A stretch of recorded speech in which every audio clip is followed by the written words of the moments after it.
لەخوا بەزێبێ لەخوا بەزێبێ مام شکورجیا ئینشەڵا باشە بی ئێمە تازە ماڵی بەستەوە مەقامان پێکێناوە لە کوردستان و ڕۆژی نۆزەی مانگی افتتاحەکەیەتی دامان ناوە ئینشەڵا تۆ لێیە ڕێزی لێ بنرێ و بەشدار بیت و ئینشەڵا بە هیوای ئینشەڵا نۆزدەی مانگ لە گەورەترین بۆنەیە کە ئەکرێتەوە ماڵی بەستە و مەقام هەرناومە ناو ماڵی بەستە و مەقام بە ئاواتەوەین تۆ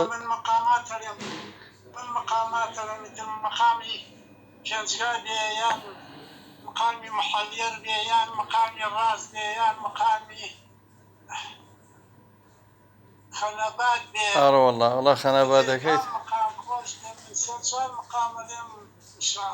ئێمە شانازی پێوەکەین هەموو کاتێ تاجی سەرمانی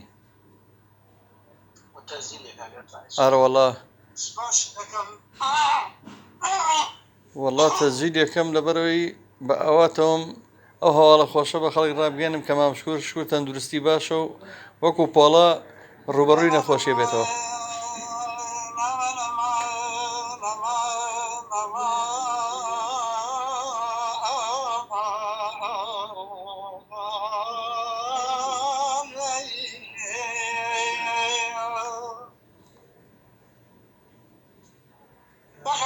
شاری مخموری امان امان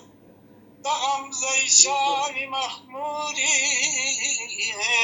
سیایی مستی می کرده مایده دیده ایار ایار با عرق لیوی مصبنی لانوامی بزی کرده امان امان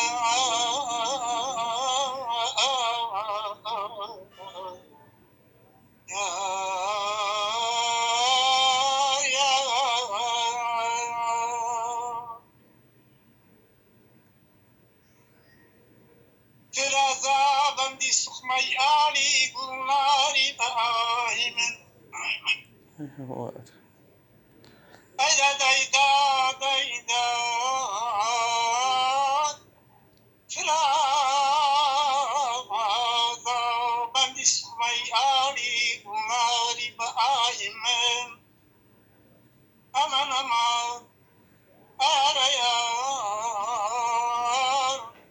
کچی دستی لسردانا لسیری با خوبی کردیم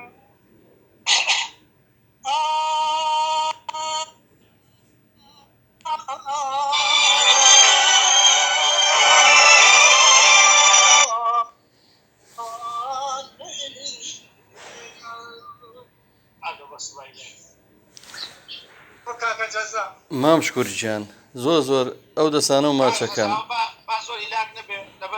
نەوەڵا من حەز ناکەم ئیلاک بێ ئیشەڵڵا بە تەندروستێکی باشەوە گەڕێتەوە ناومان و نۆزەی مانگ ئیشەڵڵا ئەمام ڕێز و سڵاوم هەیە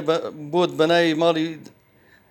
بەستە و مەقامەوە لە سلێمانی بەناوی دەستەی دامەزێنەر کاک مەحموود ڕەزا و کاکە نزار زێوی و کاک کۆسار و کاک هەواری شێخ ڕەوف برای بچووکە هەمومان لە خزمەتین ئیشەڵڵا بە تەندروستێکی باشەوە گەڕێتەوە ناومان و